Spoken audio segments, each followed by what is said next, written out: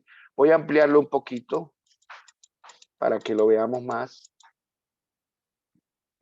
Vale, ahí lo pueden ver. Bueno, si están con un móvil, con un celular, póngalo de forma, ¿cómo se llama? Horizontal, ¿cierto? Y ahí lo puede leer mejor. Nuestro profeta por excelencia es Jesús. El anuncio, el mensaje de parte de Dios. Sus palabras eran las de Dios. Les recordaba a sus contemporáneos las acciones históricas de Dios y les daba la esperanza de la salvación. Recuerden, aquí hay un énfasis cuando uno mira, cada vez que el Señor habló del reino de Dios, hizo este énfasis. Es bien, muy profundo ver que Jesús fue contado como un profeta. Acuérdense cuando él les pregunta a los discípulos, ¿qué dice la gente? ¿Quién soy yo? Y ellos responden, unos dicen que eres Juan el Bautista, permítame un momentito. Unos dicen que eres Juan el Bautista, otros dicen que eres ¿quién? Elías, y otros Jeremías. O sea, lo compararon con profetas que en el corazón de los judíos estaban muy arraigados sus mensajes, ¿no? Porque fueron profetas en la época que profetizaron lo que iba a ser el cautiverio, pero también la voz de esperanza, como fue Isaías y Jeremías, la voz de esperanza, de liberación de parte de Dios. Entonces, de esa forma ven ellos la visita, como decir, la visita de Jesús como uno de los profetas. Entonces Jesús cumplía con creces todo lo que hemos hablado sobre los profetas. También cumplió lo que las profecías mencionaban en palabras de Sicre, es el profeta definitivo. Es claro que en el tiempo que Jesús estuvo en medio de su gente, sus comportamientos, en muchas oportunidades lo hicieron aparecer como lejano a un cumplimiento de esas normas por las que un profeta luchaba. Muchas veces Jesús se alejó de las leyes judías. También cometió algunas infracciones de acuerdo a la manera de pensar del pueblo. Además, como continúa anotando Sicre, y esos puntos que habla de Sicre son los que ustedes ven entre paréntesis, y la bibliografía está en la parte, ahí les dejé la bibliografía donde están de la referencia de este escritor. Que habla de Jesús como el profeta de la historia, el último de los profetas, ¿no? Entonces Jesús atacó a los dirigentes judíos y a las autoridades religiosas. Pero todo esto no fue el detrimento de su ser como profeta. Precisamente en cada una de esas acciones estaba denunciando, leyendo la historia, presentando a Dios y mostrando la salvación a la humanidad necesitada. Bien.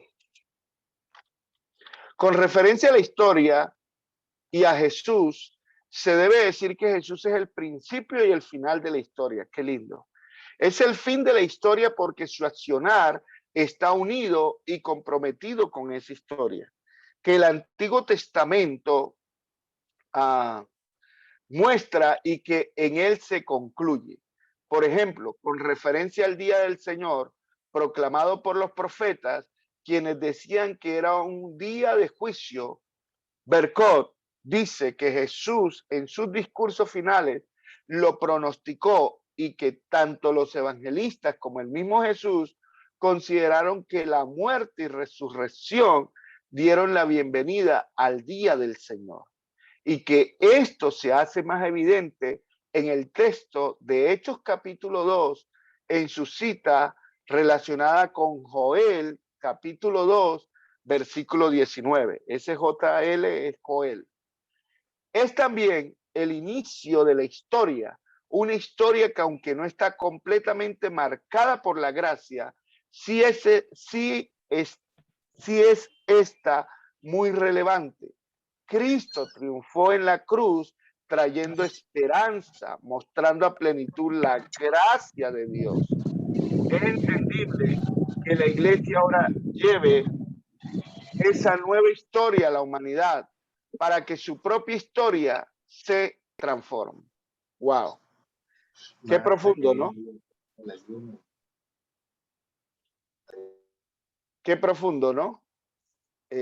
Cómo nos presenta a grosso modo aquí el profesor Molano recogiendo esta tesis de la historia, de cómo veían los judíos a Jesús.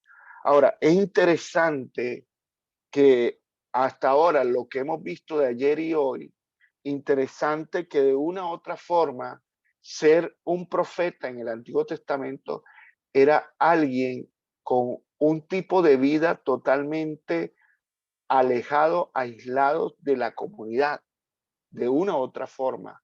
Era, en otro sentido, vivir ¿cómo expresarlo? Para ponerlo en nuestro contexto, como si estuviera, como ermitaños, gracias, amor, como ermitaños, apartados, ¿verdad? Y que eran respetados, la gente temblaba cuando veía a un profeta, porque no venía, como se dice, a sobarle a ponerle la mano en el hombro y a decirle todo está bien, todo está de maravilla. Por lo general, la lucha que libraban muchos de ellos es la palabra que Dios daba para darle a los reyes. Y era, o sea, ser profeta en cierta forma era estar sentenciados a morir. De por sí la mayoría de ellos murieron en una forma como le pasó a los apóstoles, fueron sacrificados. Muchos de ellos no tuvieron una muerte natural. Y Isaías tuvo una muerte muy violenta. Bueno, Jeremías sí murió, pero Jeremías de muerte natural, pero Jeremías sí tuvo, Jeremías murió solo, alejado del pueblo que regresó del cautiverio, regresaba del cautiverio. Entonces, la verdad que si uno mirase el oficio de los profetas del Antiguo Testamento, al igual que nuestro Señor Jesucristo, al igual que el último, quien anunció el camino del Señor, que fue Juan el Bautista, vivieron una personalidad, o sea, totalmente rendidos a Dios como ermitaños, pero que ser profeta era estar sentenciados a un juicio por parte de los gobernantes de turno, o inclusive de la denuncia penal de jueces, de los jueces de la época, inclusive la persecución por otros pueblos enemigos. O sea, era una labor, o es una labor, yo lo dejaría en ese plano, es una labor muy ardua, ¿no? Yo pregunto, ¿cuántos aquí quieren ser profetas? Porque la verdad uno mira esa radiografía, hermano, y no sé, eh, es muy, o sea, la vida de un profeta era bastante uh, dedicada a Dios, es decir, muy sumidos en lo que Dios les indicaba qué tenían que hacer, qué tenían que decir. La conclusión de todo el documento es esta. Los profetas fueron excelsos lectores de su propia realidad histórica. Wow. Esto lo hacían pivoteándose en el pasado y mirando al futuro esperanzador. Sus denuncias invitaban a la comunidad a alinearse con la voluntad de Dios, un Dios al que veían único, soberano, extraño, oportuno, pero sobre todo un Dios profundamente amoroso. Con la venida de Jesús, una historia se cumplió y una más se inició. Su vida y obra fueron un testimonio de lo que es un profeta perfecto. Con él podemos tener otros ojos para ver la historia y con su mensaje podemos llegar a transformar la historia de otros. Qué linda conclusión. ¿Alguien quiere opinar? ¿Alguien quiere participar para ir cerrando esta parte de lo que fue la lectura sin nada? Estamos en libertad. ¿Alguien desea opinar? Adelante. Habilite su micrófono.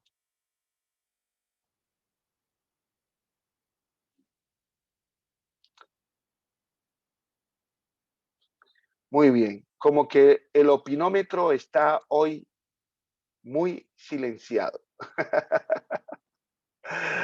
Bueno, ahora quiero mostrarles en la dinámica, vamos a mirar la vida del profeta Jeremías. He tomado porque nuevamente son los profetas mayores y los profetas menores.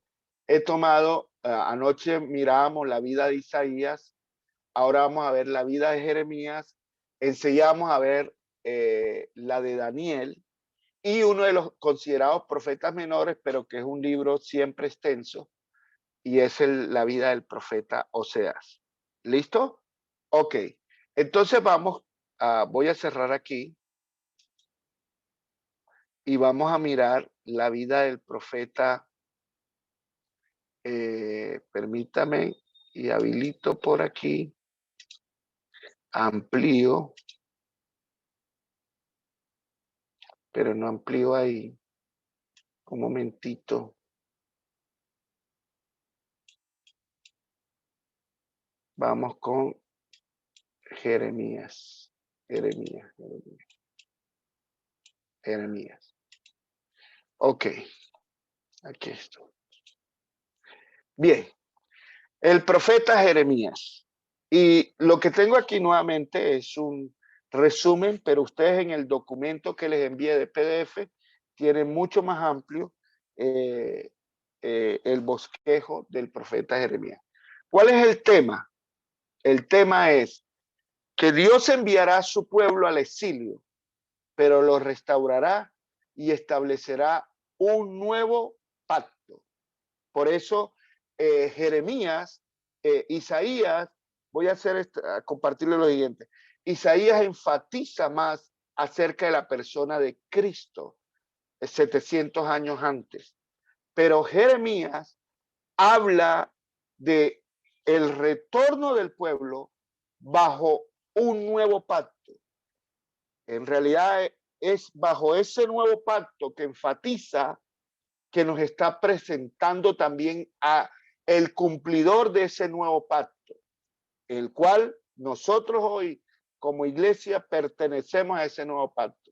Entonces también Jeremías nos proyecta en esa época para el pueblo, le proyecta lo que ha de ser la restauración al salir del cautiverio al cual iban a ser llevados y cómo Dios establece con ellos un nuevo pacto, pero que en realidad lo está enfatizando en la persona de Cristo, en su venida, el único que podía traer liberación para nuestras vidas. Jeremías, de acuerdo a la tradición, profetizó entre el año 627 al año 585 antes de Cristo, en Judá. Este es el mapa donde el profeta Jeremías estuvo llevando a cabo su ministerio como profeta. Vemos las ciudades resaltadas en cuadros en negrilla para mostrarnos dónde fue que el profeta se estuvo moviendo. ¿Ven? Y esta es su cronología. Año 609, Joacín es hecho rey de Judá, y en el año 605 antes de Cristo, Jeremías entrega su sermón del templo, lo que ha de acontecer en la destrucción, también en lo que ha de ser la destrucción y la restauración del templo. En el año 604, Joacín es hecho vasallo de Babilonia. En el año 601, Joacín se rebela contra Babilonia. En el año 597 antes de Cristo, Sedequías es hecho rey. En el año 594 antes de Cristo, Jeremías urge a Sedequías que se someta a Babilonia. En el año 586, Jerusalén cae y los exiliados son llevados a Babilonia. Pero en el año 585, Jeremías es llevado a Egipto, que es allá donde él muere. ¿Ves? Entonces, este es el cuadro de lo que vemos en la vida del profeta Jeremías, donde ejerció su ministerio. Ahora, el bosquejo. Número 1, Jeremías y su llamamiento. Lo encontramos en el capítulo 1, versículo 1 hasta el verso 19. Número 2, juicio sobre Judá. Capítulo 2, verso 1 hasta el capítulo 25, verso 38. Número 3, la vida de Jeremías antes de la caída de Jerusalén. Y encontramos el capítulo 26, verso 1 hasta el capítulo 39, verso 18. Número 4, la vida de Jeremías después de la caída de Jerusalén. Capítulo 40, verso 1 hasta el capítulo 45, versículo 5. Quinto punto, oráculos contra las naciones. A propósito, quisiera preguntar, ¿ustedes encuentran esta palabra oráculos? ¿Qué entendemos por oráculos? Antes de seguir.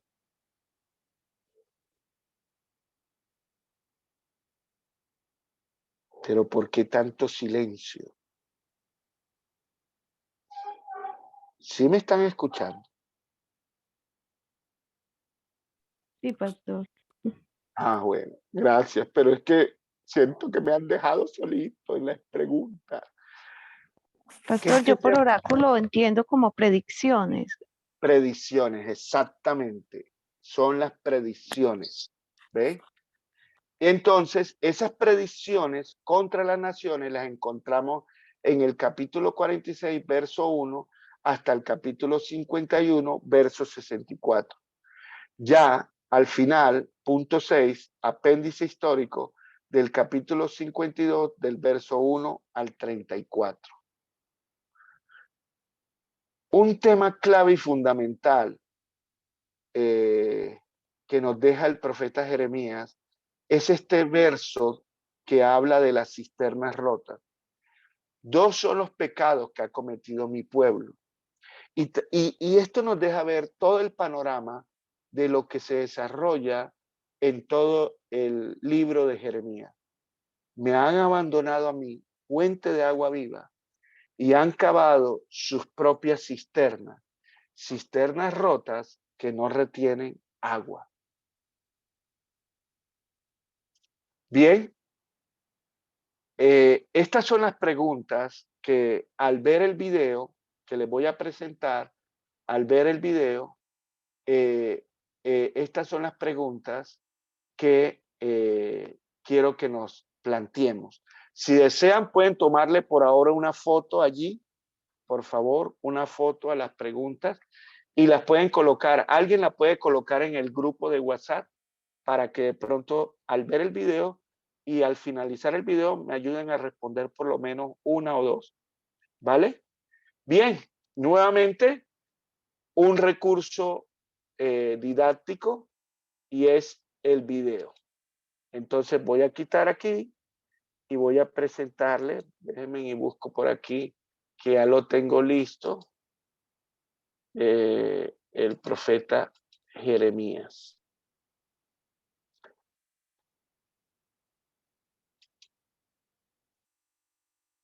Muy bien. Preparados, cámaras, luces, acción. ¿Listo? Aquí va. Rueda la película. Para advertir a Israel de las severas consecuencias. El libro del profeta Jeremías. Jeremías fue un sacerdote israelita que vivió y trabajó en Jerusalén durante las últimas décadas del Reino del Sur, Judá. Él fue llamado como profeta para advertir a Israel de las severas consecuencias de romper su pacto con Dios a través de su idolatría e injusticia.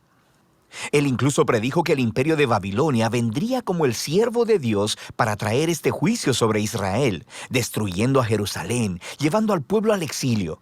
Y tristemente sus palabras se hicieron realidad. Jeremías vivió el asedio y la destrucción de Jerusalén y fue testigo personal del exilio. Ahora, este libro surgió de una manera muy interesante. El capítulo 36 nos dice que después de que Jeremías tenía 20 años predicando en Jerusalén, Dios lo llamó a reunir todos sus sermones, poemas y ensayos y a escribirlos. Lo cual Jeremías hizo empleando a un escriba llamado Baruch, quien escribió y compiló todo este material en un rollo. Ahora, Baruch también reunió muchas historias acerca de Jeremías y luego unió todas las piezas. Así que esta es la razón por la que el libro se lee como una antología, como una colección de colecciones. Todo ha sido ordenado para presentar a este profeta como un mensajero de la justicia y de la gracia de Dios. Así que el libro comienza con Dios llamando a Jeremías a ser un profeta, y se le da una doble vocación. Él será profeta a Israel, pero también a las naciones, y sus palabras arrancarán y derribarán, pero también edificarán y plantarán. En otras palabras, él acusará a Israel y le advertirá acerca del juicio venidero de Dios, pero también tiene un mensaje de esperanza para el futuro. Ahora, esta introducción resume perfectamente la primera gran sección, los capítulos del 1 al 24. Es una colección de los escritos de Jeremías antes del exilio. Y la idea central aquí es que Israel ha quebrantado el pacto con Dios y violado todos los términos del acuerdo que hicieron, el cual está escrito en la Torá. Y de muchas maneras, ellos adoptaron la adoración a toda clase de dioses cananeos, edificando santuarios a ídolos por toda la tierra. Y Jeremías desarrolló la metáfora de la idolatría como adulterio y utiliza el lenguaje de la prostitución, promiscuidad e infidelidad para describir cómo Israel a otros dioses. Jeremías también acusa repetidamente a los líderes de Israel, los sacerdotes, los reyes, los otros profetas. Todos se han corrompido. Han abandonado la Torá y el pacto, lo cual ha producido un resultado trágico: rampante injusticia social. El pueblo estaba aprovechándose de las personas más vulnerables de las comunidades israelitas, las viudas, los huérfanos, los inmigrantes, en clara violación a las leyes de la Torá. Y esto parecía no importarles a los líderes de Israel. Un lugar clásico en el que todas estas ideas se reúnen es el capítulo 7. Se le llama el Sermón del Templo de Jeremías. Los israelitas llegan al templo a adorar a su Dios como si todo estuviera bien. Pero fuera del templo están adorando a otros dioses. Y algunos incluso adoptaron la horrible práctica cananea del sacrificio de niños. Así que Jeremías hace su muy impopular anuncio que el Dios de Israel viene en juicio. Él destruirá su propio templo y castigará a Israel enviando a un enemigo del norte. Este es un ejército que Dios permitirá que conquiste a Jerusalén. Y mientras lees, descubres que él está hablando acerca del gran imperio de Babilonia. Y todo esto nos lleva a una transición en el capítulo 25. Israel no ha regresado a su Dios. Así que en el primer año del nuevo rey de Babilonia, Nabucodonosor, Dios le dice a Jeremías que anuncie que los ejércitos babilonios están en camino a Israel y a todos sus vecinos para conquistarlos y llevarlos al exilio durante 70 años. Él compara a Babilonia con una copa de vino, llena hasta el borde con la justa ira de Dios, por toda la injusticia y la idolatría de Israel. Dios hará que Israel y las naciones beban de esta copa. Ahora, este capítulo es clave para el diseño del libro, porque todo lo que sigue se concentrará en el ataque venidero de Babilonia. Primero sobre Israel en los capítulos del 26 al 45, y luego sobre las otras naciones en los capítulos del 46 al 51. La sección acerca de Israel primero contenía historias de cómo Jeremías rogaba a Israel a arrepentirse, cómo les advertía hasta el último minuto, pero los líderes de Israel continúan rechazándolo. La sección concluye con una gran colección de historias acerca de cómo Jerusalén estaba siendo asediada y eventualmente destruida por Babilonia, y acerca de cómo Jeremías fue perseguido durante todo este tiempo y eventualmente secuestrado y llevado a Egipto en contra de su voluntad por un grupo de rebeldes israelitas. Ahora, justo aquí en el centro, en medio de todas estas oscuras historias de desastre y juicio, tenemos una colección de los mensajes de Jeremías para el futuro de Israel. Él retoma la predicción de Moisés, que después de que Israel hubiera quebrantado el pacto y llevado al exilio, lee Deuteronomio 30, Dios no abandonaría a su pueblo. Más bien, Él renovaría su pacto con ellos y transformaría sus corazones. Jeremías desarrolla esta promesa y dice que Dios un día escribiría las leyes de la Torá, no en piedra, sino en los corazones de su pueblo. Él sanará su rebelión para que ellos puedan un día verdaderamente amarlo y seguirlo completamente. Así que un día Israel regresará de vuelta a la tierra y el Mesías del linaje de David vendrá. Y en ese momento todas las naciones reconocerán al Dios de Israel como el Dios verdadero. Así que estos capítulos están mostrando que a pesar de la apostasía de Israel, Dios no permitirá que el pecado de Israel tenga la última palabra. Más bien, su propia fidelidad traerá el cumplimiento de sus promesas a pesar de todo. Después de esto encontramos una gran colección de poemas acerca de cómo Dios usará a Babilonia para juzgar a las naciones alrededor de Israel. Egipto, Filistea, Moab, Edom, Amón, Damasco, Hazor. Pero luego, sorprendentemente, los poemas más largos se reservan para el final y son acerca del juicio venidero de Dios sobre Babilonia misma. Así que aunque Dios utilizó a esta nación para ejecutar su justicia, Dios no aprueba su violencia e idolatría. Así que Babilonia también estará bajo el estándar de la justicia de Dios. De manera que Jeremías denuncia también el orgullo y la injusticia de esta nación. Ahora, en estos poemas Babilonia es enorme y nos recuerda la imagen de Babilonia atrás en el capítulo 11 de Génesis. Babilonia se ha convertido en la nación rebelde arquetípica. En su glorificación de la prosperidad y la guerra, Dios entregará a esta nación a su propia destrucción. El libro concluye con una historia tomada del final del libro de Segunda de Reyes. Nos cuenta el último ataque de Babilonia sobre Jerusalén, sobre cómo destruyeron los muros de la ciudad, quemaron el templo y llevaron al pueblo al exilio. La historia muestra cómo se cumplieron las advertencias de juicio de Jeremías de los capítulos del 1 al 24. Pero luego, el capítulo termina con una breve historia acerca del rey israelita cautivo, Joaquín, el heredero del linaje de David. Y el rey de Babilonia lo libera de la prisión y le muestra su favor y le invita a comer en la mesa real por el resto de su vida. Y así es como termina el libro. Así que es un pequeño destello de esperanza y nos recuerda las promesas de esperanza de Jeremías en los capítulos 30 al 33.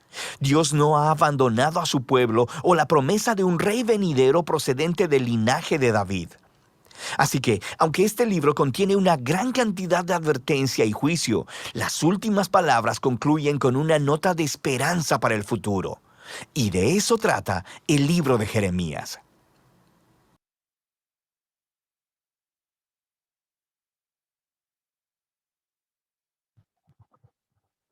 ¿Qué les pareció?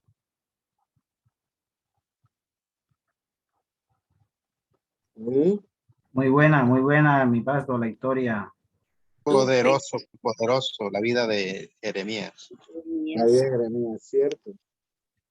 Yo voy a, no les voy a enviar el documento, estoy pensando las diapositivas mañana porque me faltan algunos profetas menores.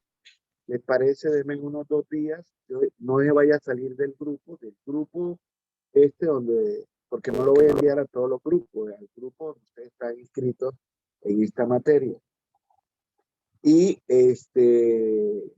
y si me permiten, y busco los recursos como estos videos para podérselos compartir completos, como los conciertos, ¿sí ven? Ah, Pero me gustaría que pensáramos sobre las preguntas. La pregunta que espérame, quito esta reacción que no le quité. Ay, no la quité. ¿Cómo se quita? Ya la quité, ¿cierto? Ah, pero es el otro video. Es el otro que a ver, creo que... Ah, no, ya la quité. Vale. Entonces, mis queridos hermanos, antes de tomar el receso, observe la pregunta que se le envió al grupo, pero se la voy a colocar aquí. A ver. Para que podamos compartir al respecto. Permítanme. Aquí está. Muy bien. La pregunta es, ¿cuál es el papel, en este caso, de Jeremías? Juega, el término juega se refiere a qué intervención tuvo que llevar a cabo, en este caso. ¿Cuál es su rol? ¿Cuál es su rol? Gracias. En esos eventos que acontecieron en esa época. ¿Alguien quiere participar de lo que leímos inicialmente de Jeremías y después en el desarrollo del video? ¿Quién quiere compartir? Abrir su micrófono. Bueno, mi paso. Es importante la ilustración que da el video sobre la parte del profeta Jeremías.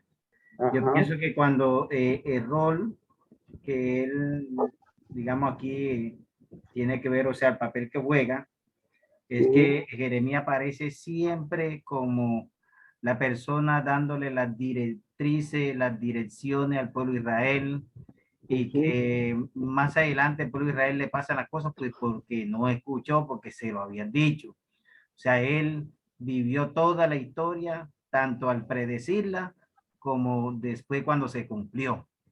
Entonces, porque dice que estuvo allá cautivo también con ellos y se dio cuenta de todo el panorama, de todo lo que vivió el pueblo de Israel. Yo pienso de que fue algo que el pueblo de Israel desaprovechó, que toda circunstancia que Israel vivió en la época del profeta Jeremías fue porque no escuchó la profecía de Dios, no escuchó la palabra de Dios. Y yo pienso de que es tan importante hoy cuando este tema se le da aclaración o ampliación sobre nuestra vida espiritual también. Pienso que las cosas siempre se nos dicen primero, Dios siempre advierte las cosas, siempre prepara las cosas con tiempo, al hombre, digámoslo, le anuncia, le dice, pero a veces las cosas suceden es porque el ser humano no escucha. A veces nos hacemos tardo para oír, nos hacemos tardo para actuar también en la palabra del Señor. Y yo pienso que fue un fracaso total que vivió el pueblo de Israel. Sí. Jeremías narra toda esta historia y si nosotros miramos el libro de Lamentaciones, vemos cómo Israel se lamenta en el cautiverio. ¿Por qué? Pues no escuchar la palabra. Yo pienso que hoy como ministros del Señor, como pastores, hombre, nosotros somos portadores de la palabra, igual que el profeta Jeremías.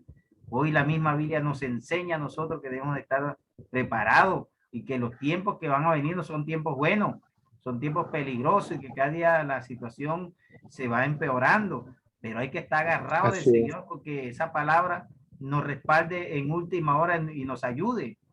Y que así el profeta Jeremías, Israel le pasó eso fue porque no escuchó la profecía. Y hoy estamos nosotros aquí para prestar atención y para estar atentos a la profecía, a la palabra profética más segura como Dios la ha puesto a usted. Dios le bendiga, pastor. Gracias, pastor. La segunda pregunta es, ¿qué eventos son los que revelan más sobre el perfil del personaje?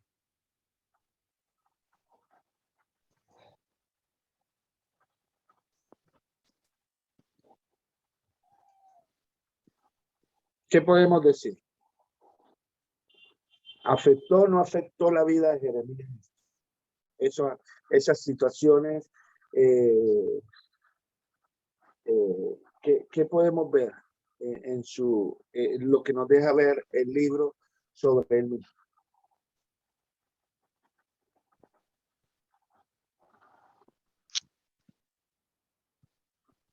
Adelante.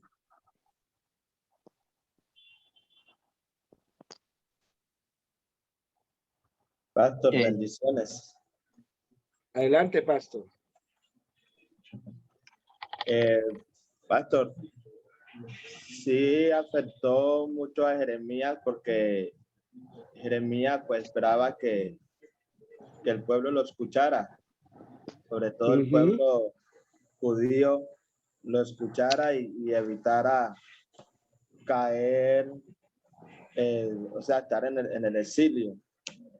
Pero el pueblo no hizo caso y las profecías que él dio se cumplieron, incluida también allí la profecía a Egipto, del pueblo de Israel en Egipto, pero especialmente la profecía que da Jeremías acerca del pueblo de Israel en Babilonia, el pueblo judío en Babilonia. Yo creo que ahí en el capítulo 25 del mismo libro, ahí está escrito cuando él habla de los 70 años que estaría el pueblo cautivo. Y Jeremías esperaba que el pueblo se arrepintiera, que dejara de tener, abandonara la idolatría y escuchar a Dios, pero no, el pueblo no hizo caso. Y Jeremías se lamentaba mucho por eso, porque él esperaba que su profecía llegara a un arrepentimiento genuino del pueblo, pero el pueblo no se arrepintió y eso le causó mucha tristeza, mucho dolor a él. Y de eso miramos su perfil como el profeta llorón. Así es.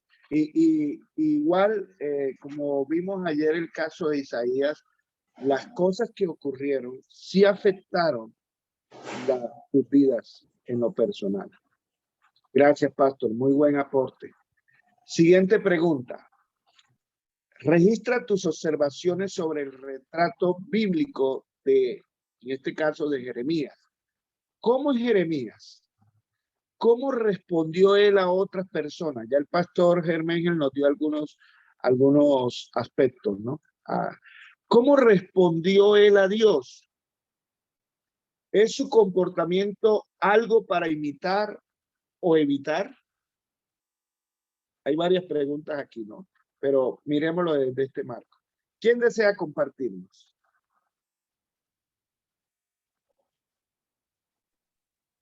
Mi padre, buenas noches, Dios les bendiga. Adelante, pastor. Bueno, yo lo que ahorita que el pastor intervino, iba también a compartir lo siguiente, pastor, es que una de las cosas que de pronto que marcó a Jeremías y que a mí me llama la atención es que Jeremías, él llegó un momento en que de pronto por saber que la respuesta que iba a recibir y sabiendo que los reyes eran tan tercos, tan fuera de Dios y que hacían lo que ellos querían y sobre todo que no solamente el reinado o los reyes tenían, como usted decía ayer, solamente un solo profeta, sino que si el profeta no profetizaba o para el rey, el profeta no vaticinaba lo que fuera para interés, para los oídos o para el capricho del rey, y ese profeta entonces no era de Dios y era enemigo del rey, era peligrosísimo, hasta el punto de que el profeta pues estuvo casi en el hilo de la muerte, porque donde lo mandaron a esa cisterna, pues gracias a Dios que Dios es bueno y Dios respalde, y esa cisterna pues no tenía agua, era lodo. Entonces, el hecho, pastor, de que uno va a dar una palabra y que uno va a decir algo de parte de Dios al pueblo para el bien del pueblo, pero sabe que la reacción del rey, que eres el monarca, que tiene el poder para traer una espada y quitarle la cabeza, va a ser reacia, va a ser altanera, grosera y posiblemente peligrosa. Y eso llegó al punto en que a Jeremías que lo dejó entre la espada y la pared, en que sí o no. Y pues y por su ver tanto el pueblo enredado y los jefes, pues esa cosa llevó a Jeremías a ponerle en estrecho y desbordar su corazón a tal punto ver la tanta idolatría, tanta maldad, y eso lo llevaba en su corazón. Y también, pues Jeremías quería casarse, no se pudo casar, o sea, un montón de cosas que lo llevaron a Jeremías a conjugar sus sentimientos, pastor, y que eso es lo que, si lo complementamos con lo de hoy, que es que hoy no se ve amor a las almas, no se ve amor a los perdidos, no se ve amor a la gente que está en pecado, no se opta por ser como, da una palabra, digamos, realmente que a la gente le llegue, sino que la palabra hoy profética, entre comillas, es como para que la gente esté contenta, como para no marcar mucho el pecado a la gente, para no herirlos mucho. Entonces, es una gran diferencia y bueno, y me disculpan que como que me abro un poquito, pero yo considero de que cómo respondía Jeremías, pues yo comparando Jeremías con Isaías o con otros profetas, Jeremías era como un poco sentimental, aunque él daba una palabra, pero era porque Dios y ese fuego lo llevaba a hacerlo para marcar el pecado, pero él es como un poco sentimental, Jeremías comparándolo con otros profetas, pastor. Jeremías se parecía de pronto mucho, haciendo un cuadro comparativo, a Juan, ¿cierto? En cuanto a carácter. Muy, muy, muy expresivos en sus formas. Cuando se habla acerca de la personalidad de alguien que expresa a través de poemas, tanto Isaías como Jeremías, dejan ver sus rasgos del carácter y cómo Dios se movió con ellos a través de tal como ellos fueron, ¿no? Aún en sus propias luchas. En el caso de Jeremías vivió una lucha tremenda a tal punto que hubo ese momento en que él quiso retirarse, es decir, ya no más. Yo no soy, como se dice, el indicado para eso. No más, no más. Y no pudo. Dice la palabra que un fuego, ¿no? Lo sedujo. Dios mismo, allí nuevamente.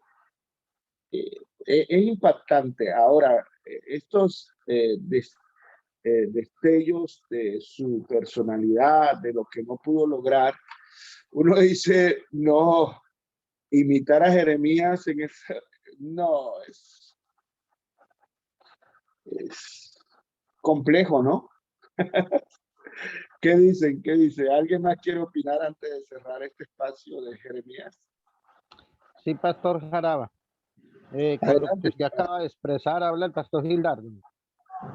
Adelante. Lo que usted acaba de expresar, sí, es una cosa difícil que le tocó al profeta Jeremías. O sea, es que es impresionante en la forma en que, o sea, el conocimiento pues que tenía Jeremías de Dios y en la forma en que le usa también el Señor a él. O sea, es el hombre indicado para ese papel que le tocó, porque es que enfrentarse a dar esa palabra tan difícil a reyes y a un pueblo tan terco, porque es que era terco, y que llegara al punto en que de de llegar hasta el maltrato. Eso fue impresionante, pero como usted decía ahorita, Pastor Jaraba, es la forma en que Jeremías percibe a Dios, en la forma en que él se comunica con él y le dice, sí, es muy difícil lo que me has puesto a hacer, pero yo he tratado de renunciar, pero eres más poderoso tú que yo. O sea, no puedo apartarme, yo tengo que ser obediente, yo tengo que seguir rendido a ti, tengo que seguir haciendo lo que me has encomendado. O sea, él reconoce que Dios es poderoso, pero hay una cosa que me impacta a mí en Jeremías, es su fe para con Dios. Yo no, tú me pusiste en esto y esto está adverso y lo veo crítico, pero tú eres mi Dios y eres mi Señor, tú estás conmigo y tú sopesas a los justos. Eso le motivó mucho a Jeremías. Es un, pues imitar a Jeremías, oh, eso es como para uno ahora ponerse a meditar mucho en eso. Es Imitar rascarse un, la vestidura, ¿cómo? Eso es una es cosa pues rascarse la tremenda. vestidura. Sí, sí, sí, eso es muy tremendo. Pero O sí, sea, uno ve un cuadro de esto, pastor, y uno dice, yo no quiero ser como Jeremías. no, no, no, no. No, y es que en este tiempo, sinceramente, pues sí, muchos podremos decir que vamos a ir a la cárcel, que vamos a hacer, nos vamos a dar maltratar, y que bueno, y que yo vamos a ser arriesgados en muchas cosas, y lo hemos hecho. Y otros pastores se han enfrentado a cosas muy difíciles. Pero es que una cosa es momentánea, una cosa es pasajera, una cosa es que sea en el momento o que sea en un momento, pero es que Jeremías lo vivió, fue en todo su ministerio. Sí, Es que eso es difícil. sí, sí. O sea, no tirar la toalla, Jeremías, se llama, ese sí es un nombre de Dios para mí. Berraco, diríamos. No, no, no, es que eso es una cosa difícil. Me Berriondo. impacta eso. Sí, Este está hombre eso. es impactante, ¿no? Sí, Ver uno a través del mismo libro y de Lamentaciones, que son los dos libros de Jeremías, ¿no? sí, Eh, sí, deja su evidencia personal. Interesante. Pues mis así amados, es. yo creo que esto, seguir estudiando la vida de cada uno de los profetas y dejarnos ver que cuál fue, cómo Dios los llevó a cumplir un ministerio específico, porque algunos se encontraron, algunos de ellos se encontraron, pero como dicen por ahí, no se pisaron la manguera, ni hubo, es decir, no hubo envidia, tú vete para otro lado y profetizas, no, al contrario, hubo complemento entre el uno y el otro, porque los hombres, como hablamos ayer del término, los varones de Dios, no tienen que decir, este es mi terreno donde Dios me ha puesto.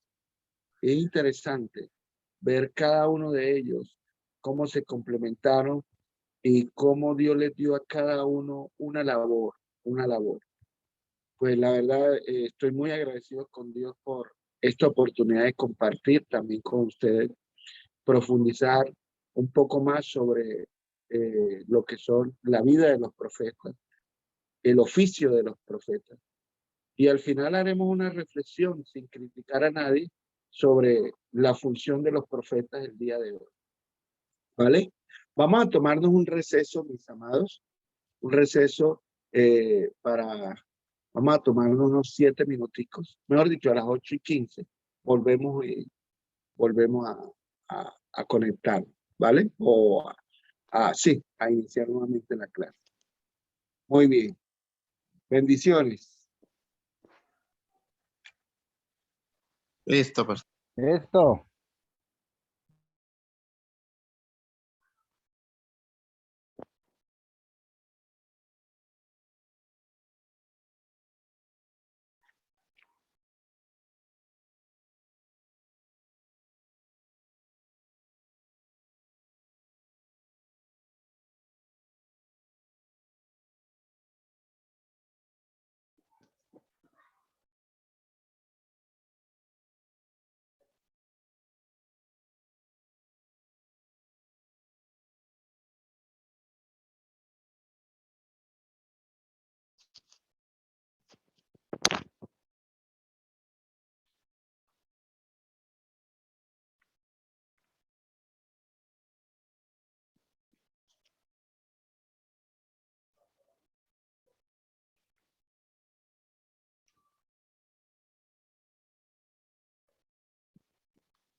Muy bien.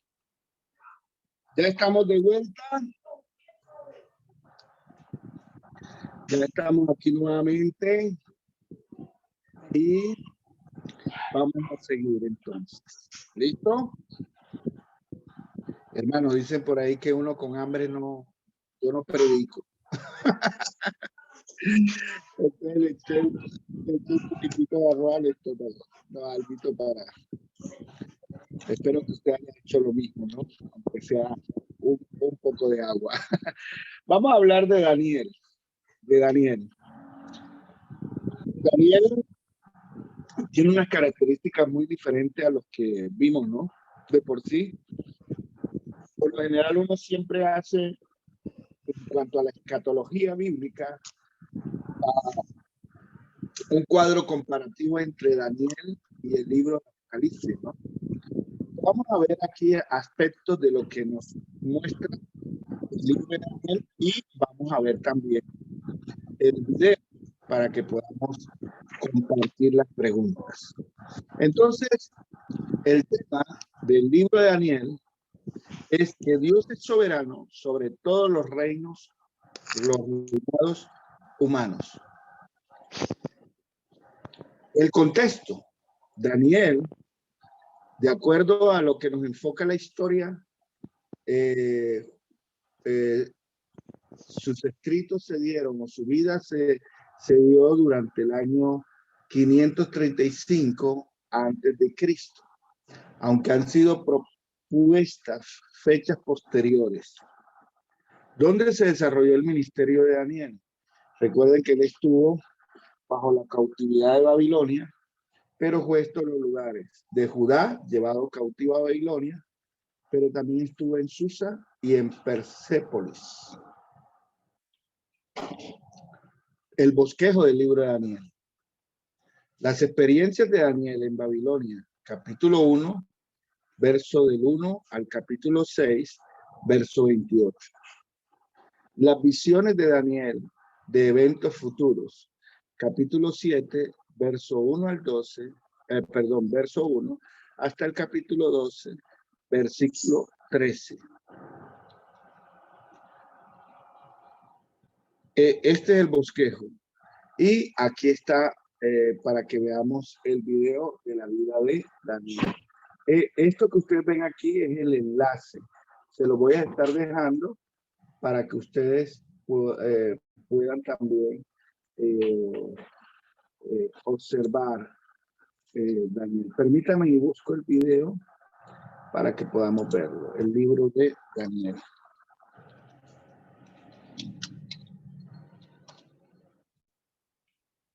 Muy bien. El libro de Daniel. Aquí va. Rueda la película. La vida de Daniel.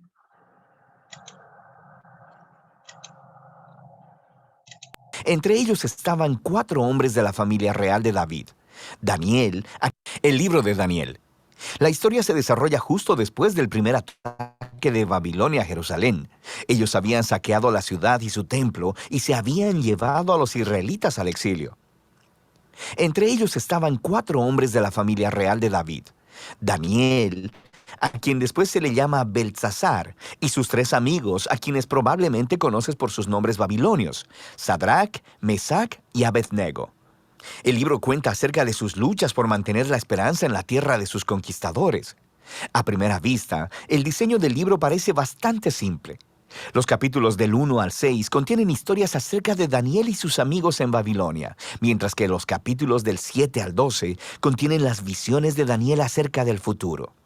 Pero esta forma del libro en 2 partes se hace aún más interesante por otra característica de su diseño, el lenguaje del libro. Comienza en hebreo, el idioma de los israelitas, pero los capítulos del 2 al 7 están escritos en arameo, un lenguaje primo del hebreo que se hablaba ampliamente entre los imperios antiguos. Pero luego, en los capítulos del 8 al 12, el libro vuelve al hebreo. Este diseño muestra cómo los capítulos del 2 al 7 son una sección coherente, pero también resalta la importancia de los capítulos del 2 al 7 para entender los capítulos posteriores. Profundicemos un poco.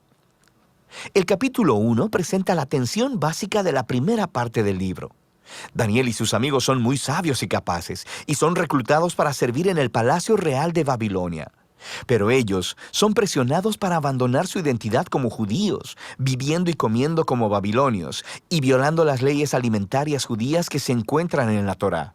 Así que ellos se niegan, y ellos eligen la fidelidad a la Torá, lo que los pone en peligro. Pero Dios los libra, y ellos terminan siendo exaltados por el rey de Babilonia. Después de esto, comienza la sección en arameo, la cual verás que tiene un diseño simétrico que es realmente genial. Primero, el rey de Babilonia tiene un sueño, y resulta ser que solo Daniel puede interpretarlo. Se trata de una gran estatua hecha de 4 tipos de metal, y esta simboliza una secuencia de reinos, y la cabeza es Babilonia.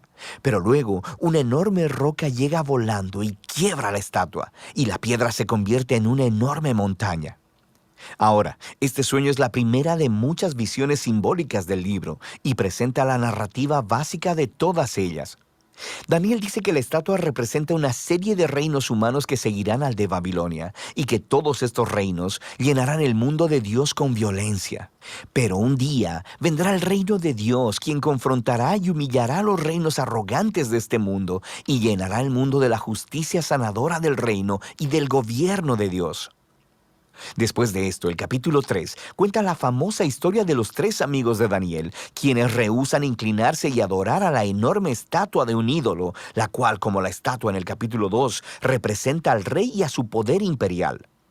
Así que los amigos son perseguidos y arrojados en un horno de fuego, pero Dios los libra de la muerte, y ellos son exaltados por el rey, quien ahora reconoce a su Dios como el único Dios verdadero. Después de esto tenemos un par de historias acerca de 2 reyes babilonios, Nabucodonosor y luego su hijo, Belsasar. Ambos están llenos de orgullo por su poder imperial. Y así como en el capítulo 2, Dios les advierte a ambos a través de sueños y luego por visiones, los cuales, al igual que en el capítulo 2, solo Daniel puede interpretar. Él dice que ambos reyes deben humillarse delante de Dios, y ambos reyes se resisten con arrogancia. Así que Nabucodonosor es golpeado por la locura. Se vuelve como una bestia en el campo. Pero luego él se humilla delante del Señor y su humanidad le es devuelta. Es restaurado como rey. Esto es en contraste con su hijo Belsasar, quien no se humilla delante de Dios y es asesinado esa misma noche. Ahora, estas 2 historias toman imágenes de Génesis capítulos 1 y 2 y del Salmo 8, donde los humanos son representados como la imagen real de Dios. Él les ha dado autoridad para gobernar sobre las bestias del campo y las aves del cielo, a nombre de Dios, quien es el verdadero Rey del mundo. Pero cuando los humanos se olvidan de esto, cuando se rebelan y hacen un Dios de ellos mismos y de su poder, se vuelven menos que humanos, similares a las bestias violentas que se enfrentarán a la justicia de Dios. Lo que nos lleva al capítulo 6, el cual es paralelo al capítulo 3. Y esta vez es Daniel quien está siendo perseguido porque se niega a orar y adorar al rey como Dios. Y así como sus amigos, él es sentenciado a muerte y arrojado en un foso de leones, pero Dios lo libra de las bestias. Y como a sus amigos, el rey exalta a Daniel y adora a su Dios, lo que nos lleva al capítulo 7. Este es el paralelo del capítulo 2 y el centro del libro, donde todos sus temas se unen. Es otro sueño, pero esta vez es un sueño de Daniel, e irónicamente él no puede entender el sueño hasta que un mensajero angelical se lo explica. Él ve una serie de 4 bestias, una como león, una como un oso y luego una como un leopardo alado. Cada una de ellas simboliza un reino arrogante. Y al final de todas está una super bestia identificada como un imperio realmente malvado que tiene muchos cuernos, un símbolo común para los reyes en el Antiguo Testamento. Y hay un cuerno específico que es una imagen de un rey arrogante que se exalta a sí mismo por encima de Dios y persigue al pueblo de Dios. Ahora, el pueblo de Dios es simbolizado por una figura llamada el Hijo del Hombre, quien es una imagen tanto del pueblo del pacto de Dios como del rey procedente del linaje de David. Pero luego, de repente, Dios, quien es llamado el Anciano de Días, viene y se sienta sobre su trono. Él destruye a la superbestia y exalta al Hijo del Hombre sobre las nubes desde donde Él viene a sentarse a la diestra de Dios y a compartir con Dios el gobierno sobre las naciones. Ahora, podemos mirar hacia atrás y ver cómo todas estas historias de la primera mitad encajan como un todo. Las tres historias de fidelidad a pesar de la persecución se supone que den esperanza al pueblo sufriente de Dios entre las naciones. Ellos sufren porque los reinos humanos se han rebelado contra Dios y se han convertido en bestias. Así que estas visiones exhortan a la paciencia, que el pueblo de Dios debe esperar a que Él traiga su reino y gobierno sobre nuestro mundo y vindique a su pueblo sufriente. Pero también hacen que surja la pregunta de cuándo Dios hará esto. Y eso es lo que estas tres visiones finales se disponen a explorar. En el capítulo 8, Daniel tiene otra visión acerca de las dos bestias finales del capítulo 7. Pero esta vez son simbolizadas por un carnero, quien se nos dice que es una imagen de los reinos de Media y Persia, y luego un macho cabrío que es una imagen de la antigua Grecia. Y del macho cabrío salen un montón de cuernos, uno de los cuales simboliza al rey malvado del capítulo 7. Se nos dice más acerca de él, que atacará a Jerusalén y se exaltará a sí mismo por encima de Dios y profanará el templo con sus ídolos. Sin embargo, al final, él será destruido por Dios, quien exaltará a su pueblo y a su reino.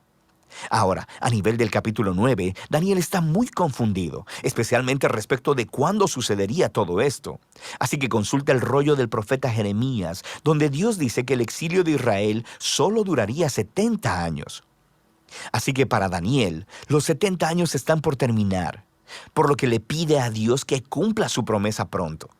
Pero un ángel viene y le informa que el pecado y la rebelión de Israel han continuado. Así que su tiempo en el exilio y la opresión continuarán, y su duración será 7 veces más larga de lo que Jeremías predió.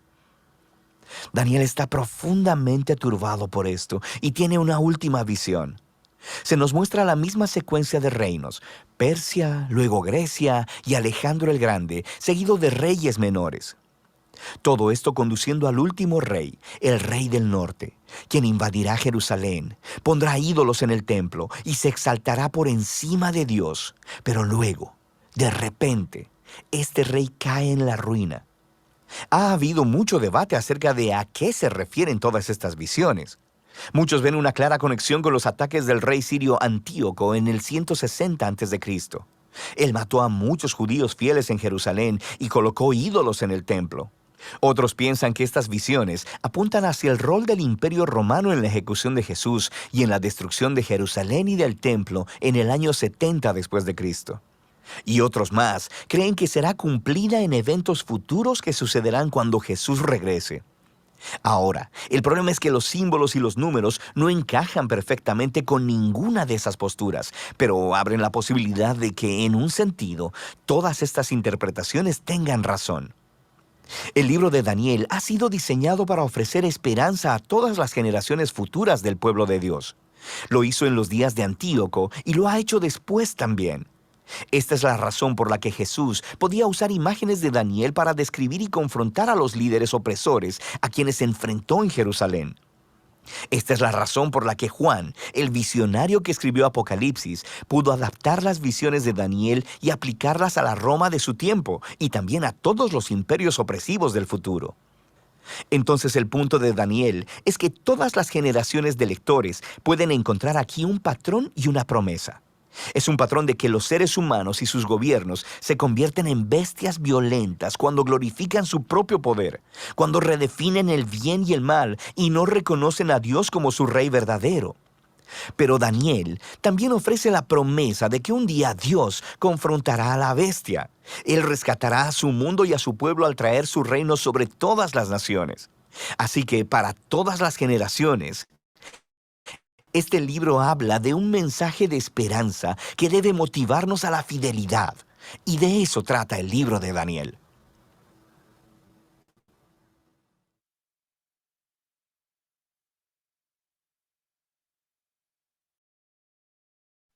Wow, muy profundo, ¿cierto?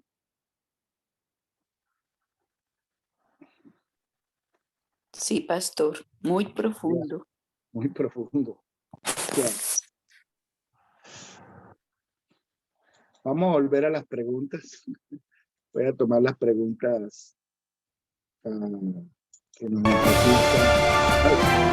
Permítame.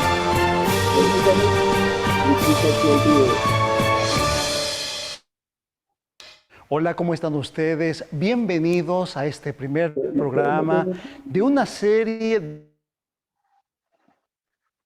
A ver, ¿dónde está?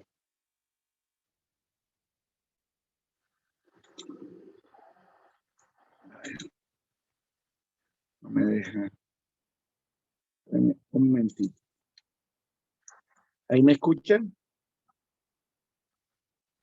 Sí, pastor. Sí, sí, pastor.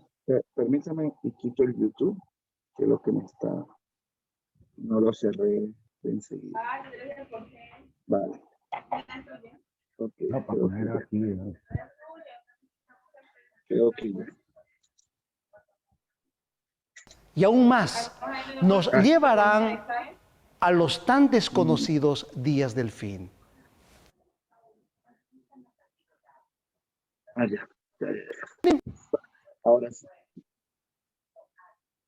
Ahora sí, volvamos a la clase.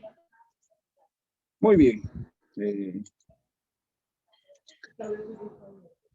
Volvemos aquí a la clase y a las preguntas las mismas preguntas que hicimos aquí de Jeremías las planteamos acá.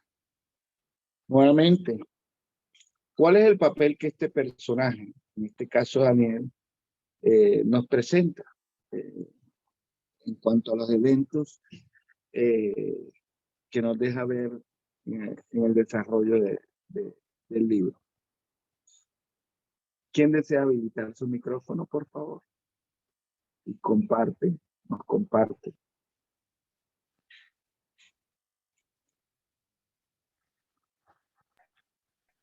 Pastor Jaraba. Adelante, pastor. Hermano, Pues profe. lo que me marca pues en el video es que en verdad Dios usa a Daniel o tiene un propósito o tuvo un propósito muy grande con él allí dentro de ese contexto del palacio de Nabucodonosor. Lo que impacta es que él es parte del linaje de reyes, del linaje y era una orden de Nabucodonosor de estos jóvenes que fueran del linaje, pero para que estuvieran precisamente en el palacio. En el palacio, o sea, Dios tenía un propósito con eso.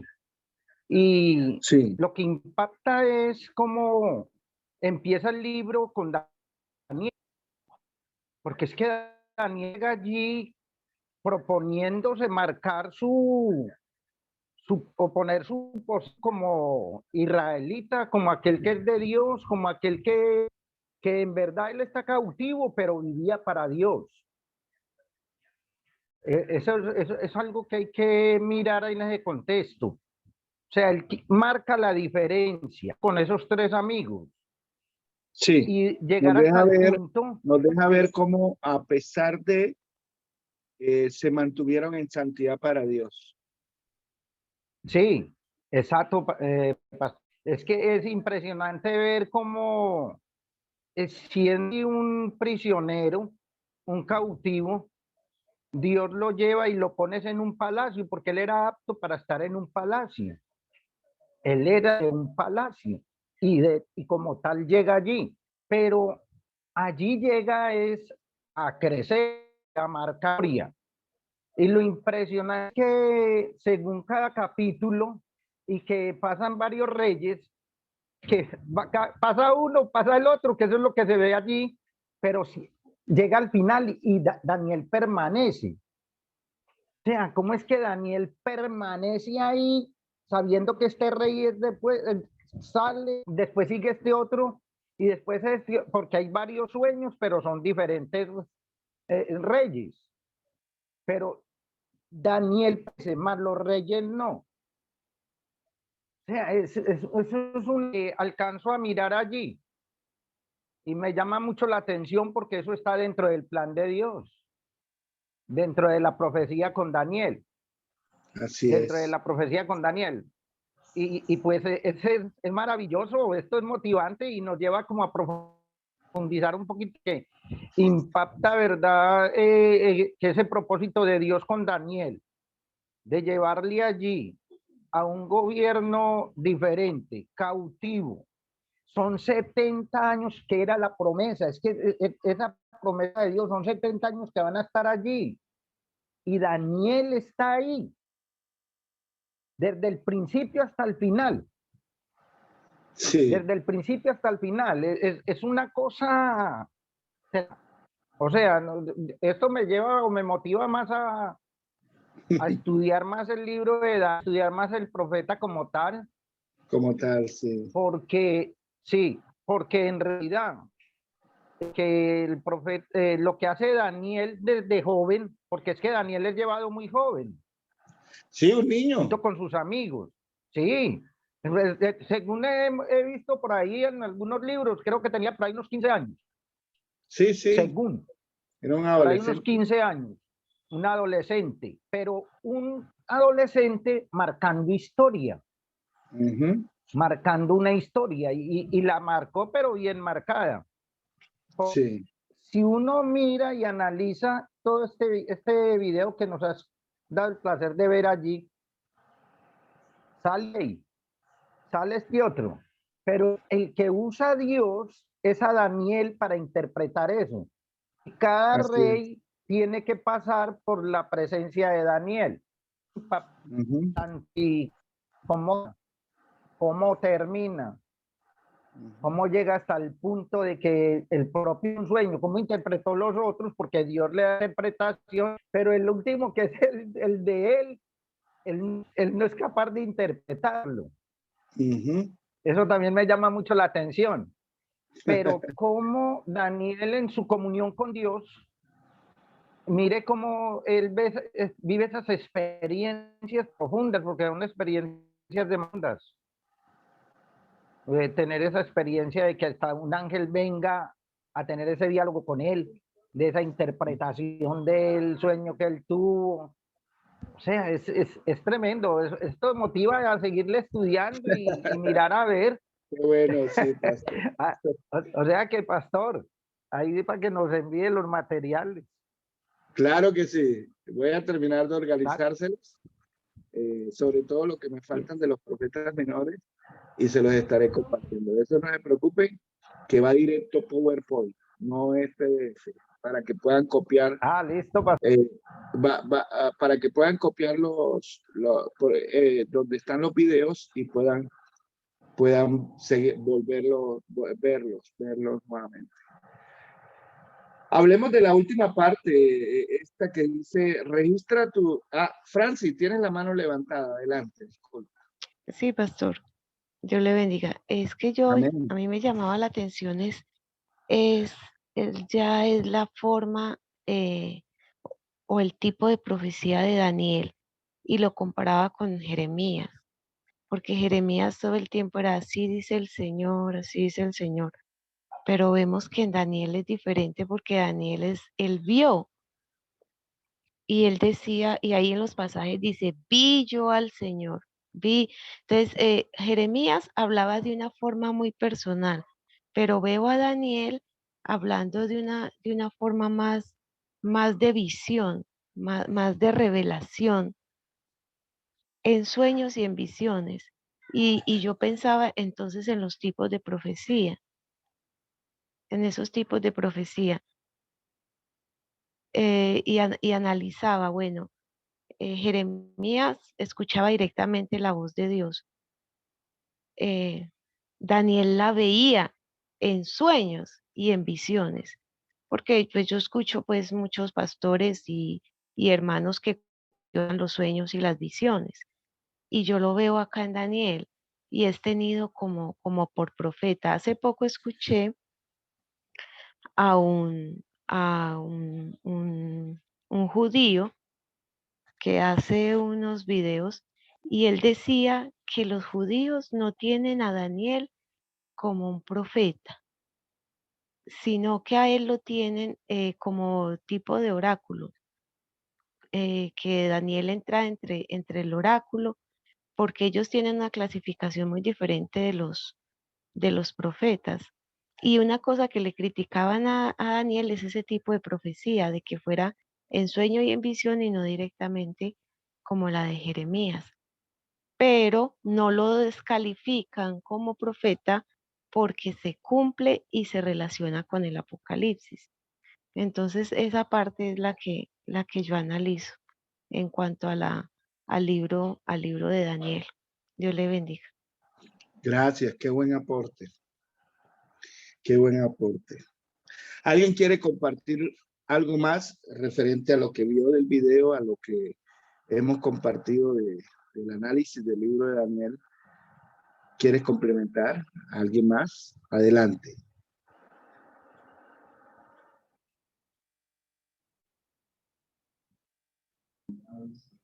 Pastor Javier, hay algo que me llama mucho la atención en la diferencia que hay entre Jeremías y Daniel. Mirando que Jeremías pues habla acerca de una palabra que él recibe oyendo la voz de Dios y hace una denuncia acerca de las injusticias sociales, la corrupción, la esclavitud, la violencia, el desinterés de los líderes políticos. Y en el caso de Daniel, Daniel entra a ser parte de una dinastía. Daniel entra a tener cargos públicos. Y, sí. y Jeremías se lamenta y Daniel se convierte en una adoración a Dios por su vida. Sí. Es decir, es una persona que nos queda como un ejemplo de adoración a Dios en cuanto a la condición política, en las condiciones sociales y las condiciones religiosas que él vivió en su tiempo. Me llama mucho la atención que hay un cuadro allí distinto, pero que realmente nos deja un gran mensaje a nosotros.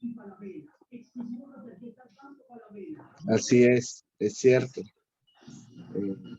La forma como Daniel fue respaldado por Dios. Voy a preguntarles antes que para que podamos ver otro de los libros lindos. Todos son lindos, ¿no? Pero este siempre me ha llamado la atención porque fue una forma diferente como Dios usó a Oseas, ¿no? Entonces veamos a Oseas. El tema de Oseas es: Dios tiene un amor inagotable por Israel a pesar de la infidelidad del pueblo. El contexto es que Oseas, sus escritos, su profecía, fue en el reino del norte. O sea, él no fue profeta en Judá, sino en Israel, las 10 tribus, entre el año 750 a 710 antes de Cristo. ¿Con quién fue contemporáneo entonces? ¿Se acuerdan? Aquí, ¿quién vivió con más o menos? Isaías. Y con Isaías. Ajá. Con Isaías. Isaías en el mismo periodo está en Judá y Oseas está en el reino del norte. Ahora, aquí está la cronología. En el año 792 a.C., Usías es hecho rey de Judá y Jeroboam es hecho rey de Israel en el año 786 a.C. En el año 747 muere Jeroboam. En el año 742 Usías muere y Jotam es hecho rey de Judá. En el año 735 a.C., Jotam muere y Acaz es hecho rey de Judá. Y Asiria conquista Israel en el año 722. O sea que ahí iba Oseas. En el año 715 a.C., Acaz muere y Ezequías es hecho rey de Judá. Es en este periodo de la historia de Judá y de Israel en el que Dios levantó un hombre llamado Oseas. Estos fueron los lugares donde Oseas se movió como profeta: Jerusalén, Arboleda de Acacias, Gabaa, Betel, Gilgal, Siquem, Samaria y Jezreel. El bosquejo. La familia de Oseas como un símbolo de la relación de Dios con Israel. Capítulo 1, verso 1, hasta el capítulo 3, verso 5. El mensaje de Oseas del juicio y el amor de Dios va del capítulo 4, verso 1, hasta el capítulo 14, verso 9. Veamos el video.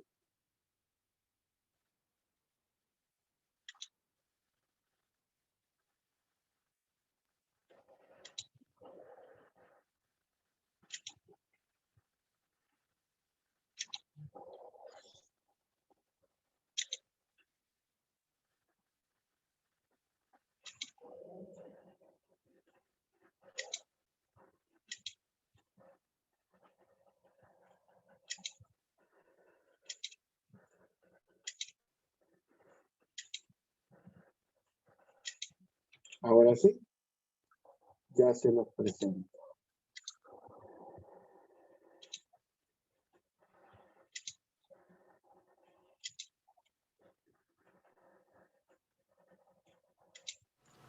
El libro del profeta Oseas. Oseas vivió en el reino del norte en Israel, al que a veces llaman Efraín o Jacob, alrededor de unos 200 años después de que el reino del sur se hubiera separado de Judá. Recuerda la historia del libro de Primera de Reyes. Oseas fue llamado a hablar a nombre de Dios durante el reinado de uno de los peores reyes de Israel, Jeroboam II. La nación estaba cayendo en el caos y en el año 722, el grande y terrible imperio asirio arrasó y destruyó a Israel. De nuevo, mira la historia de Segunda de Reyes. Y Oseas había visto venir todo esto. El libro es una colección de aproximadamente 25 años de predicaciones y escritos, y casi todo es poesía. Y esta colección ha sido diseñada para contener 3 secciones principales. Profundicemos y verás cómo funciona. La sección inicial cuenta la historia del matrimonio destrozado de Oseas con una mujer llamada Gomer, quien comete adulterio. Ahora, no es completamente claro si Gomer se acostaba con otros hombres antes o solo después de que se casaron, pero ellos tuvieron 3 hijos y luego las cosas se desmoronaron. El punto importante es que Dios le dice a Oseas que a pesar de la infidelidad de Gomer, él debe ir a buscarla, pagar sus deudas a sus amantes y comprometerse en su amor y fidelidad hacia ella una vez más. Y luego, Dios dice que todo esto, el matrimonio roto y luego restaurado, y los hijos, son símbolos proféticos que cuentan la historia de la relación de Dios con Israel. Dios ha sido como un marido fiel a Israel. Él los rescató de la esclavitud, los llevó al monte Sinaí, donde entró en un pacto con ellos. Les pidió ser fieles únicamente a Él. Pero luego, Él llevó a Israel a la tierra prometida, y ellos tomaron toda la abundancia que Él les dio y la dedicaron a la adoración al dios cananeo Baal. Así que Dios tiene una razón legítima. Él podría terminar el pacto y divorciarse de Israel, y Él considera el hacerlo. Pero en lugar de ello, Él les dice que va a buscar a Israel de nuevo y que renovará su pacto con ellos, y les explica por qué. Es solamente por su propio amor, compasión y fidelidad. Después, Oseas describe lo que todo esto significa. Él dice que las consecuencias por la rebelión de Israel serán la derrota inminente por las otras naciones y el exilio, pero que hay esperanza de una restauración futura. Un día, Israel se arrepentirá otra vez y regresará a adorar a su Dios. Y dice Oseas, Él pondrá sobre ellos un nuevo rey mesiánico del linaje de David, quien les traerá la bendición de Dios. Y así, esta sección introductoria nos presenta todas las ideas principales del libro. Israel se ha rebelado y Dios traerá severas consecuencias, pero el amor del pacto de Dios y su misericordia son más poderosos que el pecado de Israel. Así que en las secciones restantes del libro, la poesía de Oseas desarrolla estos temas con mayor profundidad. Tenemos 2 colecciones de las acusaciones y advertencias para Israel, y luego cada una de estas concluye con un poema lleno de esperanza acerca de la misericordia de Dios y de la esperanza para el futuro. De manera que en los capítulos del 4 al 10, Oseas explora las causas y los efectos de la infidelidad de Israel. Él dice una y otra vez que a Israel le falta conocimiento o entendimiento de Dios. La palabra hebrea conocer, que es yadá, es más que solo una actividad intelectual. Describe conocimiento personal y relacional. Es la diferencia entre simplemente conocer algo acerca de alguien y conocer a ese alguien realmente. Y Dios quiere que Israel lo conozca así, en una relación. Quiere que experimenten su amor por ellos y que éste se convierta en la clase de conocimiento que transforme sus corazones y sus vidas para que lo amen como respuesta. Y esta es la razón por la que Oseas está exponiendo constantemente la hipocresía de la adoración de Israel. Él les muestra constantemente cómo están rompiendo los 10 mandamientos y cómo están permitiendo graves injusticias en sus comunidades. Y luego van a sus templos sagrados y ofrecen sacrificios a Dios como si todo estuviera bien, pero no está bien. Y no solo por su hipocresía, sino porque también están adorando a todos estos otros dioses. Muchas veces él menciona sus altares a Baal en las ciudades de Betel y Gilgal. Y ellos no solamente han entregado su lealtad a otros dioses, también Oseas acusa repetidamente a Israel de confiar en sus alianzas políticas con Egipto y Asiria. En lugar de confiar en que Dios los protegerá, ellos quieren hacerse similares a esas otras naciones y confiar solamente en el poder militar. Y Dios dice que todo se les vendrá abajo, porque dentro de muy poco tiempo, Asiria los traicionará y vendrá a desolar sus tierras. Y en esta otra sección de advertencia, Oseas da una lección de historia sobre el antiguo Israel para mostrar cómo esta familia ha sido infiel desde el principio. Él alude a la traición y a las mentiras del patriarca Jacob. Recuerda a Génesis 27 y 28. Él alude a la rebelión de Israel en el desierto. Recuerda el libro de Números. Él alude al nombramiento del corrupto rey Saúl, quien llevó al pueblo al pecado y al desastre. Recuerda las historias en Primera de Samuel. Y todo esto es la manera de Oseas decir que algunas cosas en esta familia nunca cambian. Así que, ¿qué esperanza tiene Oseas? Bueno, sabemos por el capítulo 3 que Dios hará algo para salvar y restaurar a su pueblo, y eso es lo que exploran estos 2 capítulos finales. El capítulo 11 es hermoso. El poema muestra a Dios como un padre amoroso que crió a su hijo Israel y luego compartió todo con él. Pero el hijo creció y se rebeló contra el padre, aprovechándose de su generosidad. Entonces, en este poema, Dios está emocionalmente destrozado. En un momento está enojado y naturalmente dice que traerá severas consecuencias, pero al siguiente está quebrantado de corazón. Y luego él dice que es movido por su misericordia y compasión y que él perdonará al hijo que ama. Él dice, ¿cómo te abandonaré, Efraín? Mi corazón se conmueve dentro de mí, se enciende toda mi compasión. Y así, aunque Dios permitió que Israel fuera conquistado por Asiria y enfrentara las consecuencias, esa no es la última palabra de Dios. Todavía hay esperanza, y de eso se trata el último capítulo. Oseas llama a Israel a arrepentirse y a volverse a su Dios, pero él sabe que no durará porque nunca lo ha hecho antes. Y Dios dice que un día él sanará su apostasía y les amará generosamente. Dios continúa describiendo a este nuevo y restaurado Israel como un árbol frondoso que tendrá raíces profundas y amplias ramas, y le ofrecerá sombra y fruto a todas las naciones. Es una imagen de la promesa de Dios a Abraham, de cómo Israel se convertirá en una bendición a las naciones. Y Dios está diciendo, si todo esto va a suceder, se requerirá de un acto de la gracia y del poder sanador de Dios para reparar el profundo quebrantamiento y el egoísmo pecaminoso del corazón humano, para que el pueblo de Dios pueda recibir su amor y amarlo de vuelta. Eso es lo que Dios promete hacer. Ahora, después de este poema encontramos las últimas palabras del libro. Son como una nota añadida. Probablemente son del autor que reunió la poesía de Oseas y ahora quiere hablarte a ti, al lector, por un momento. Y él dice, ¿quién es sabio y prudente para entender todo esto? En otras palabras, los poemas de Oseas. Los caminos del Señor son rectos y los justos andan por ellos, pero los rebeldes tropiezan en ellos.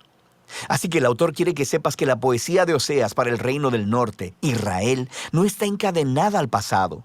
Esta revela profundas verdades acerca del carácter de Dios, de sus propósitos y de la naturaleza humana. Y aunque Dios debe y trae su justicia sobre la maldad humana, su propósito final, su corazón, es sanar y salvar a su pueblo. Y de eso se trata el libro de Oseas.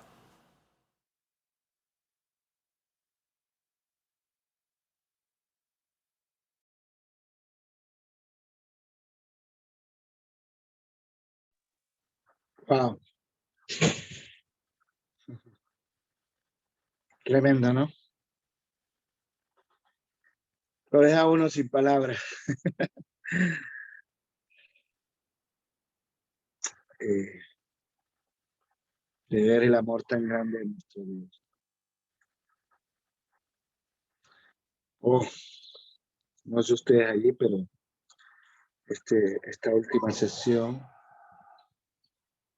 una vez más, cómo Dios utilizó a cada uno de ellos para dar el mensaje indicado. Entre más el pueblo fue rebelde, más Dios mostró su amor hacia Israel, su amor hacia Judá, su compasión, ¿no?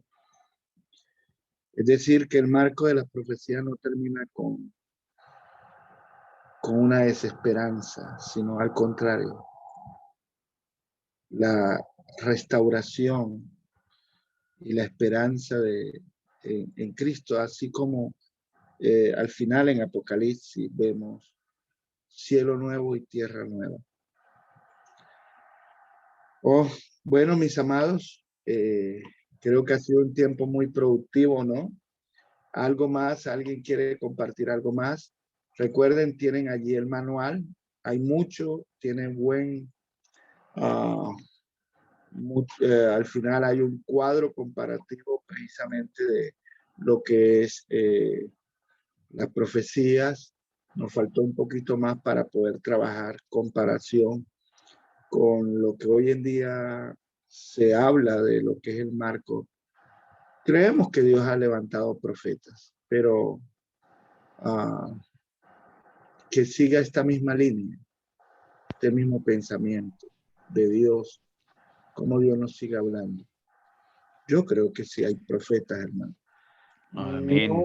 No comparto, la verdad, le soy sincero, o sea, soy muy respetuoso, pero porque inclusive a mí me han llamado en 2, 3 ocasiones, tengo amigos que me han dicho, ¿por qué no te involucras en esta red profética? Y yo le digo, yo en eso de red profética no creo. Yo sí creo que hay ministerio profético, o sea, ministerio de los profetas, pero no bajo esa línea. Y no bajo esa línea. Hay hombres que Dios ha levantado y mujeres, porque recuerde que vimos que habían profetisas, mujeres que sí Dios les ha comisionado una labor, una palabra a un pueblo, una nación, a un gobierno. Y creo que de pronto lo que más quisiéramos que resonara en estos tiempos en nuestra nación, ¿no? Y es un buen desafío para nosotros como iglesia. Israel, Judá esperó, o los israelitas y los judíos esperaban, quién anunciaba el camino del Señor. Y es bueno, como lo dijo ahora el pastor, de analizar más sobre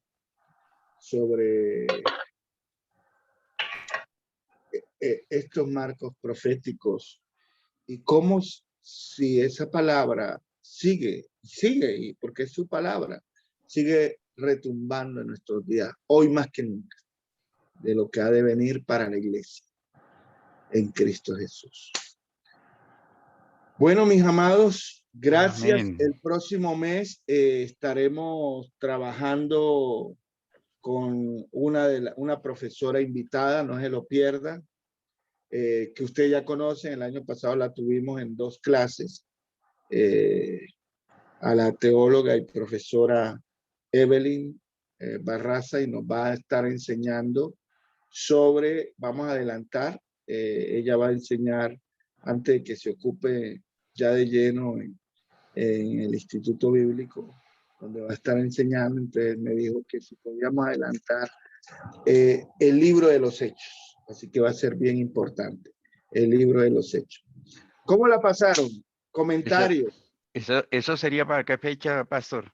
Yo les aviso, yo creo que esta misma semana les envío allí, aquí a los grupos, les estaré avisando la fecha. Yo espero si no puedo mañana, más tardar pasado mañana, dialogar con ella ya de acordar la fecha exacta. Que nuevamente, un lunes y un martes, ¿no? Ok. Sí, Y sí. ¿y me puede recordar un poquito lo que nos habló anoche sobre el programa que va a ser en la Mesa de los Santos? Permítame un momentito y paro aquí la grabación.